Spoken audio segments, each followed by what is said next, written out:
Bonjour les spé, je vais continuer aujourd'hui le chapitre sur l'Union européenne, un chapitre conclusif du thème qui concerne les frontières. Et cette fois, on va s'attarder sur les frontières fermées de l'UE, notamment mentionner Frontex. Alors, je vais vous prendre un cas précis, c'est le cas du détroit de Gibraltar, en Méditerranée, entre l'Espagne et le Maroc, entre donc la Méditerranée et l'océan Atlantique. Donc à cet endroit-là, on est entre l'Europe et l'Afrique, entre l'Espagne et le Maroc. Et ici, à Ceuta et à Melilla, vous avez des villes qui sont en fait des enclaves de l'Espagne sur le continent africain. C'est un héritage donc de la colonisation et des périodes passées. Et ces villes sont restées espagnoles en fait. Et du coup, ces villes sont un petit peu les avant-gardes de l'Union européenne. Et vous allez voir, les frontières à cet endroit-là sont particulièrement verrouillées et sécurisées. Regardez donc cette infographie. Là, on est sur l'enclave de Melilla. On a toute une série de fortifications, de barrières, de systèmes, de matériel qui sont là pour freiner l'arrivée des migrants, notamment lutter contre l'immigration illégale. Vous avez même, mis à part les dessins eux-mêmes, vous voyez deux clôtures plus des barrières diverses et variées. Vous avez des projecteurs, des radars, parfois des caméras, des tours de surveillance, donc vraiment une organisation, beaucoup de matériel, très coûteux, de l'électronique également, des diffuseurs de gaz lacrymogène, donc des procédés parfois plus violents. Et ici, je vous ai souligné tous les mots qui font référence à la sécurité et à l'idée un petit peu de défense, de fortification. Donc les frontières de l'Union européenne à l'extérieur, face à l'extérieur, sont vraiment fermées, verrouillées, hautement contrôlées. Elles ne sont pas tout à fait étanches, mais en tout cas les dirigeants européens aimeraient bien que ce soit le cas. On parle du coup parfois d'une Europe citadelle. D'accord? Donc voilà, là je vais faire un petit zoom. Puis on vous dit qu'il y a des obstacles divers, des barrières diverses, tout un système avec une sorte de défense en profondeur.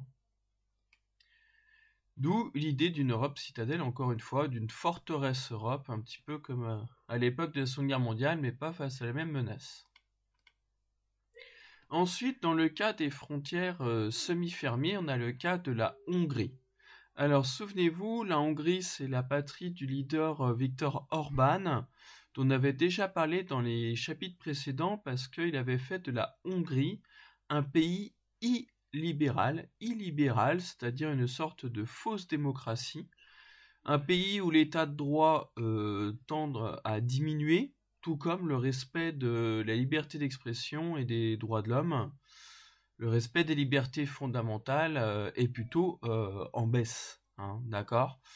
Donc Orban se sert de l'immigration comme une sorte de prétexte, de paravent pour cacher sa politique autoritaire.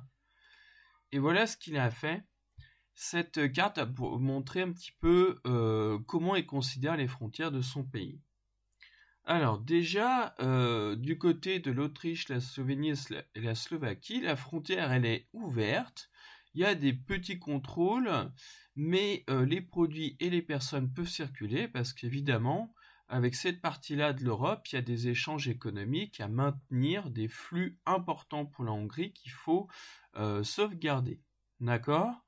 Ensuite, par contre, du côté de la Serbie et de l'Ukraine, deux pays qui ne sont pas dans l'UE, là, la frontière est franchement fermée, avec, on vous dit, 2 heures parfois de temps d'attente, si je vois du côté de l'Ukraine. D'accord? Donc là, il a fermé la frontière, notamment face aux vagues de migrants, aux dizaines de milliers de migrants qui venaient de la Syrie, qui fuyaient la guerre à cet endroit-là, et qui voulaient se réfugier en Europe.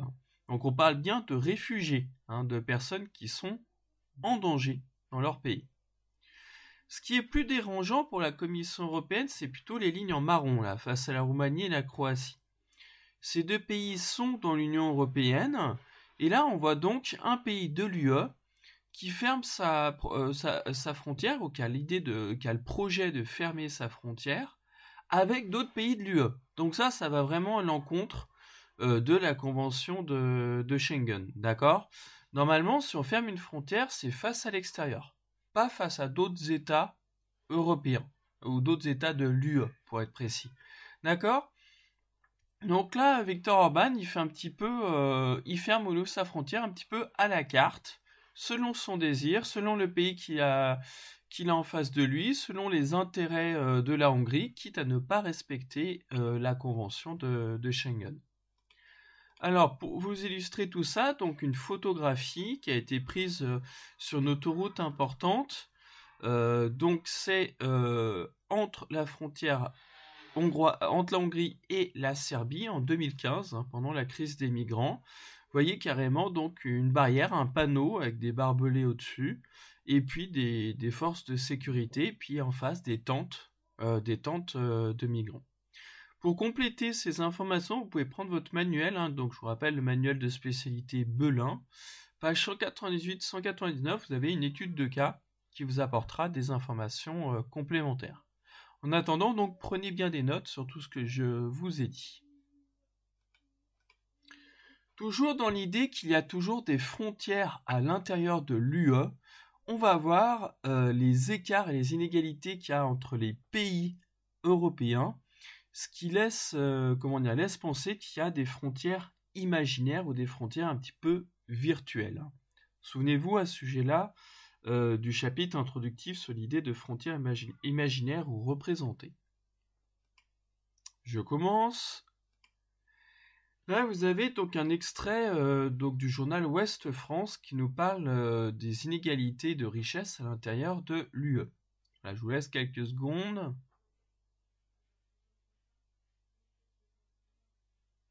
Alors, pour résumer, voici les passages importants. Donc, d'une région à une autre, il y a des écarts de richesse, de revenus qui sont des écarts abyssaux, monumentaux, énormes.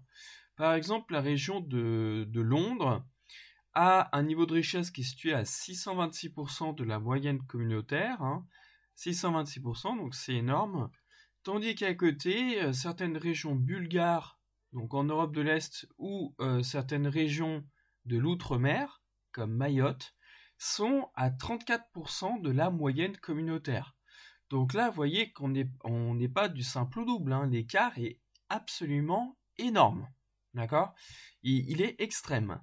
D'où l'idée que il y a une Europe des riches un petit peu, puis une Europe des plus pauvres, une Europe plus délaissée, d'une Europe plus en difficulté. Il y a aussi une carte qui va éclairer cette idée. Donc voilà une carte des pays de l'Europe, qui date de 2007. Vous avez donc une première frontière qui est celle de l'ancien rideau de fer, souvenez-vous, une frontière héritée qui était bien présente sous la guerre froide.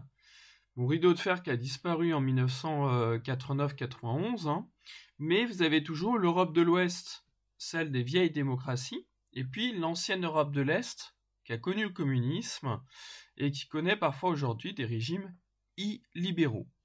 Ensuite, il y a aussi une frontière entre Europe du Nord et Europe du Sud. Europe du Sud ou Europe méditerranéenne, parfois on dit aussi. Donc, on voit que cette Union européenne, elle peut être divisée en plusieurs zones qui sont différenciées, plusieurs parties, et qu'il y a aussi donc des sortes de frontières virtuelles qui découpent cette Union européenne en plusieurs régions, plusieurs zones. D'accord ? De même, du côté de la culture, vous avez une Europe de la langue slave, une Europe des langues germaniques, puis une Europe plutôt latine. Donc du côté des langues, il y a aussi des frontières virtuelles. Du coup, voilà ce que je vous ai mis en conclusion. L'Union européenne est un ensemble complexe concernant cette thématique des frontières. Il y a des frontières extérieures fermées, qui sont des murs.